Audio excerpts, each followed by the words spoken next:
বিয়ান, এটাই আমার ছেলে সাজিদের বউ।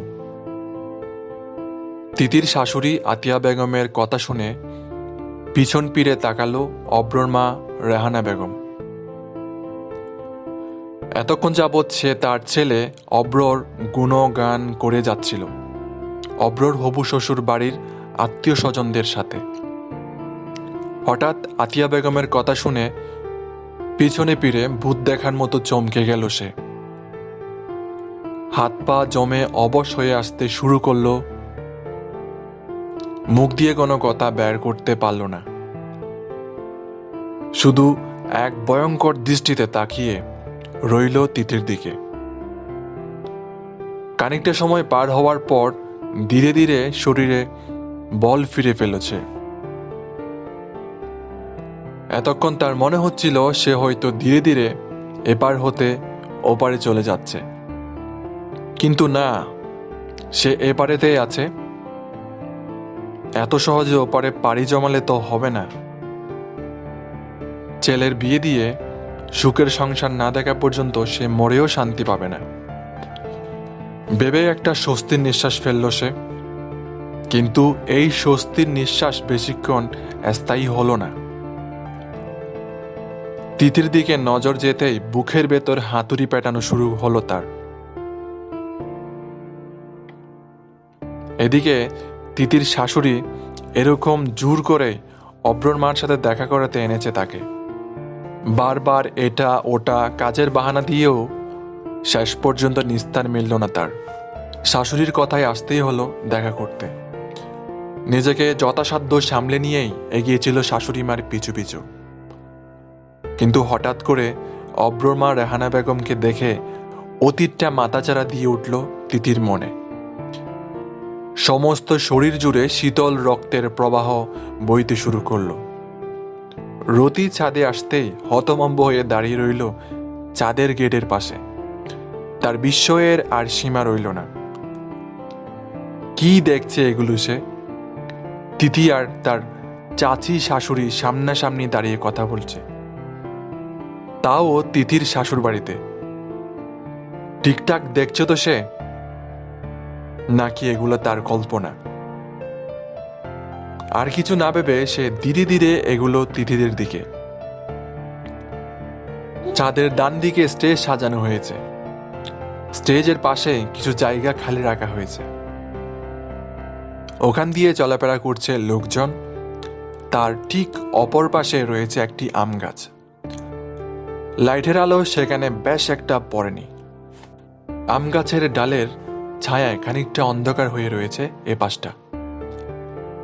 সেখানে দাঁড়িয়ে আছে তিথি, আতিয়া বেগম আর রেহানা বেগম।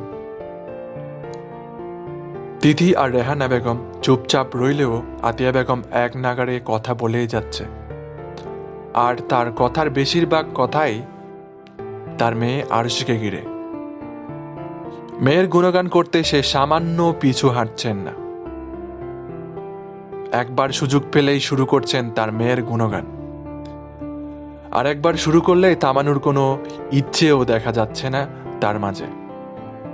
যেন তার মেয়ের কালো রংটা এই গুণগানের নিচে ঢাকা পড়ে যাচ্ছে। অবশ্য মায়ের মন বলে কথা, কত কিছুই না ভাবে এই হৃদয়ে ছেলে মেয়েদের জন্য। হঠাৎ পাশ থেকে একটা মেয়েলি গলার স্বর শুনতে পেয়ে কথার মাঝে থামতে হলো আতিয়া বেগমকে। মুখে একরাশ বিরক্তি ফুটিয়ে বলল, কাকে চাই? রতির চোখে এড়ালো না আতিয়া বেগমের বিরক্তি মাখা দৃষ্টি। তাই খুব স্বাভাবিকভাবে বলল, ইয়ে মানে আন্টি। চিনতে পেরেছেন? এতক্ষণ যাবৎ চুপচাপ করে নিচের দিকে তাকিয়ে শাশুড়ির কথা শুনছিল তিতি। কিন্তু কথাগুলো তার কানে আসলেও মাথায় পৌঁছতে পারছিল না। মাথায় শুধু ঘুরছিল তার অতীত। অব্রের সাথে তার ঘটে যাওয়া কিছু সূক্ষ্ম স্মৃতি চোখের সামনে বেশি উঠেছিল, একসাথে কাটানো তাদের কিছু মুহূর্ত। তাই আশেপাশের কথাবার্তা তেমন একটা মাথায় ঢুকছিল না তার। কিন্তু হঠাৎ পাশ থেকে রতি নামটা শুনে জট করে নিচ থেকে মুখটা উঠিয়ে সামনের দিক তাকালো সে। পরক্ষণে তার সামনে আসলেই রতির উপস্থিতি টের পেয়ে ঝাঁপিয়ে পড়ল রতির বুকে। আশেপাশের পরিস্থিতির কথা নিমিষেই ভুলে গেল সে। তার পাশে যে তার শাশুড়ি তার দিকে চেয়ে কঠিন চোখে তাকিয়ে আছে এটা নজরেই এলো না তার। আপাতত যে অতীতটা বর্তমানের জীবনে মাথাচাড়া দিয়ে উঠেছে সেটা শান্ত করতে রতিয়াপুর মতোই কাউকে দরকার ছিল তার। হয়তো আল্লাহ তালাও সেটা বুঝতে পেরে তার কাছে পাঠিয়ে দিয়েছে রতিয়াপুকে। তাই এক সেকেন্ডও দেরি না করে রতিয়াপুর আঁচলের তলায় মুখ গুজে নিজেকে শান্ত করার চেষ্টায় নেমে পড়ল তিতি। রেহানা বেগম আর আতিয়া বেগম খানিকক্ষণ হতবম্ব হয়ে দাঁড়িয়ে রইল আম গাছের তলায়। দুই বোনের আলাদিপনা এই সময়টাতে কিছুতেই হজম করতে পারছে না তারা দুজন। রেহানা বেগম তাই আর দাঁড়িয়ে না থেকে এগুলো স্টেজের দিকে অব্রের খুঁজে। অব্রকে আজ কিছু কথা শোনাতে না পারলে সে কিছুতেই এখন নিজেকে শান্ত করতে পারবে না। কিন্তু স্টেজে অব্রের খোঁজ পেল না সে। হাতের ছোট পার্সটা খুলে ফোনটা বের করে ডায়াল করলো অব্রের নাম্বার। ওপাশ থেকে অব্রের গলার আওয়াজ পেয়ে খানিকটা কঠিন স্বরে রেহানা বেগম বলল, স্টেজে চুপচাপ বসে না থেকে এদিক সেদিক ট্যাং ট্যাং করে ঘুরে বেড়াচ্ছিস কেন? বিয়ের আগেই কি শাশুর বাড়ি কি নিজের বাড়ি ভাবতে শুরু করলি নাকি? আরে মা থামো তো, আমি একটু দোতলায় ওয়াশরুমে এসেছিলাম। কি হয়েছে সেটা বলো। তুই জানিস না কি হয়েছে? হতভম্ব হয়ে অব্র বলল, না তো, কি হয়েছে? কোনো ঝামেলা বাঁধলো নাকি? রেহানা বেগম ছোট্ট একটা নিঃশ্বাস ছেড়ে বলল, তুই নিচেই থাক, আমি আসছি, কিছু কথা আছে। এত লোকজনের মাঝে বলতে চাচ্ছি না। আচ্ছা আসো। রেহানা বেগম ছাদ ছেড়ে দোতলায় নেমে এলো প্রায় সাথে সাথে। ছেলেকে এদিক সেদিক খোঁজার পর ড্রয়িং রুমের পাশে ব্যালকনিতে পেল সে। ছেলের সামনে দাঁড়িয়ে কঠিন দৃষ্টি ছুড়ে দিয়ে বলল, তোরা আমাকে ভেবেছিস কি? আমাকে কি তোদের মানুষ বলে গণ্য হয় না? মায়ের কথা শুনে হালকা হেসে অব্র বলল, আবার কি বাবার সাথে লেগেছ নাকি? আমার কথার উত্তর দে অব্র। এটা কোনো কথা বললাম মা? তোমাকে মানুষ হিসেবে গণ্য করব না কেন? মানুষ হিসেবে ধরলে এত বড় একটা কাজ করার আগে আমার কথা তোর একবারও মনে হলো না? অবাক হয়ে অব্র বলল, কি করেছি আমি? কি করেছিস এখন না বোঝার বান করছিস? তুই আর তিতি মিলে এতটা নিচে নামতে পারবি সেটা আমি ভাবতেই পারিনি কখনো। তিতি নামটা শুনতেই বুকের ভেতর উথাল বাতাল শুরু হলো অব্রের। মনে হতে লাগলো এক মুঠো রক্ত দলা পাকিয়ে বারবার আঘাত করছে তার বুকে। এক বিশাল জ্বর শুরু হতে লাগলো তার মনে, কিন্তু সেটা মায়ের সামনে প্রকাশ না করে খুব স্বাভাবিক গলায় বলল, কোন তিতির কথা বলছো তুমি? তুই কয়টা তিতিকে চিনিস রে হারামজাদা? মা, স্ল্যাং, প্লিজ স্ল্যাং ইউজ করো না, শুনতে বাজে লাগে। আমি তো শুধু বলেছি, আর তোরা তো কাজেও দেখাই দিলি। দুইজন মিলে প্ল্যান করে এক বাড়িতে বিয়ে করলি, যাতে যখন ইচ্ছে হবে নষ্টামি করতে পারবি। ছি, এই ছিল তোদের মনে। আর ওই বেডির কথা তো বাদই দিলাম, তুই কেমনে পারলি এই কাজটা করতে? বাদল না তোর এত নিচু মানের কাজটা করতে? কি সব আবুল তাবুল বলছো? মাথা ঠিক আছে তোমার? আমার মাথা ঠিক নাই। ঠিক থাকবে বা কি করে? তোদের এই প্ল্যানটা যদি মনের ভুলেও আগে একবার বুঝতে পারতাম, তাহলে কখনই এতটা নিচে নামতে দিতাম না তোকে। আরুষি মেয়েটার জীবনটা এভাবে নষ্ট করতে বাধল না তোর? অবশ্য তুই একটা ছেলে, একটা মেয়ে হয়েও ওই বিয়াদব মেয়েটা কাজটা কিভাবে করতে পারলো? প্লিজ মা, থামো। তোমার কথার আগামাতা আমি কিছুই বুঝতে পারছি না। তাচ্ছিল্যের হাসি দিয়ে রেহানা বেগম বলল, অভিনয়টা তো কম শিখিসনি। এত পাকা অভিনেতা কে বানালো তোকে? মায়ের সাথে অভিনয় করতে তোর বাজে না। অবশ্য আমার তখনই বোঝা উচিত ছিল, যখন তুই আরুষিকে একবারও না দেখে বিয়ের জন্য রাজি হয়ে গিয়েছিলি। দেখতে হবে বা কেন?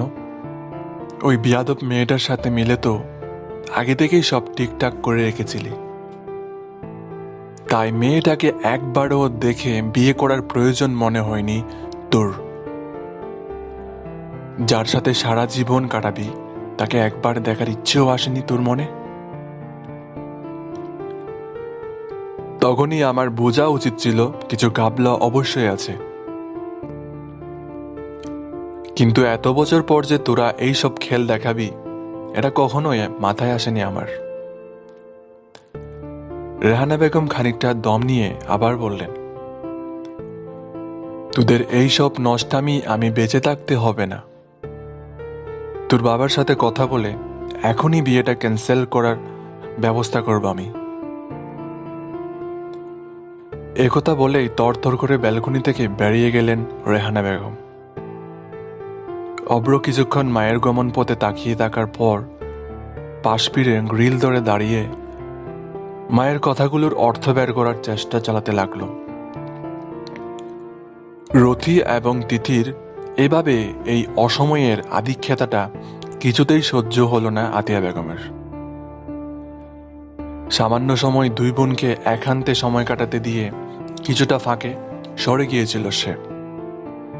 কিন্তু কিছু সময় পর ফিরে এসে দুই বোনকে সেই আগের অবস্থাতে দেখেই মাথাটা বিগড়ে গেল তার। কি এমন হয়েছে যে বোনকে আগলে ধরে এভাবে কাঁদতে হবে? তারা কি তিথিকে মারধর করে, নাকি তিথিকে দিনের পর দিন অনাহারে রাখে যে এভাবে বোন আসলে কান্না জুড়ে দিতে হবে? বৌমা, নিচে থেকে সাজিদকে ডেকে আনো। শাশুড়ির কঠিন স্বর শুনে হুঁশ ফিরল তিতির। তাড়াহুড়ো করে রতিকে ছেড়ে চোখটা মুছতে মুছতে বলল, জি মা, যাচ্ছে। পুরো বাড়ি তন্ন তন্ন করে খুঁজেও সাজিদকে পেল না তিতি। সাজিদের ফোন কল করার কথা মাথাতে আসলেও নিজের ফোনটাও খুঁজে পেল না সে। তাই আবার ছাদের দিকে রওনা হলো সে। হঠাৎ ড্রয়িং রুমের পাশের ব্যালকনি থেকে কিছু একটা আওয়াজ এলো তার কানে। তাই ছাদের দিকে আর না গিয়ে ধীরে পায়ে ব্যালকনির দিকে এগোলো সে। ব্যালকনিটায় আলো জ্বালানো হয়নি। বাইরের লাইটিংয়ের হালকা আলো এসে পড়েছে ব্যালকনিটাতে। ব্যালকনিতে ঢুকতেই সিগারেটের জাজালো গন্ধ তিথির নাকে এলো। নিশ্চয় সাজিদ এখানে দাঁড়িয়ে সিগারেট টানছে ভেবেই ছোট্ট একটা নিঃশ্বাস ফেলে তিথি ব্যালকনির কোনায় এগিয়ে এসে হাত রাখলো সিগারেট হাতে নিয়ে অপর পাশ হয়ে দাঁড়িয়ে থাকা সেই লোকটির পিঠে। তারপর বলল, উপরে ডাকছে তোমাকে। রেহানা বেগম চলে যাবার পর খানিকটা সময় চিন্তা ভাবনা করার পর অব্র এটা বুঝতে পেরেছে যে এই বাড়ির সাথে কোনোভাবে তিতির সম্পর্ক আছে। কিন্তু কি সম্পর্ক, এটাই এখনো বের করতে পারেনি সে। তাই পকেট থেকে সিগারেট বের করে ব্যালকনির এক কোণায় দাঁড়িয়ে খাচ্ছিল সে। হঠাৎ পিঠে একটা হাতের স্পর্শ পেয়ে চমকে গিয়েছিল সে। পরক্ষণে মেয়েলি গলার স্বর শুনে চমকটা নিমিষেই কেটে গেল অব্রর। তিথির গলার স্বর সে কিভাবে ভুলতে পারে? এই স্বরটাই একদিন ছিল তার সকাল, দুপুর, রাত। অনেক দিন পর আবার আজ হঠাৎ স্বরটা শুনেই বুকের ভেতর মুচড় দিয়ে উঠল। এক অজানা ভালো লাগায় ছেয়ে গেল মন। তাড়াহুড়ো করে সিগারেটটা গ্রিলের ফাঁক দিয়ে ফেলে ঘুরে তাকালো অভ্র তিথির দিকে। তারপর দুহাত বাড়িয়ে তিথিকে আঁকড়ে ধরল নিজের বাহুডোরে। ঘটনার কিছুই বুঝে উঠতে পারল না তিথি। তার আগেই অভ্র চুষে নিতে শুরু করলো তিথির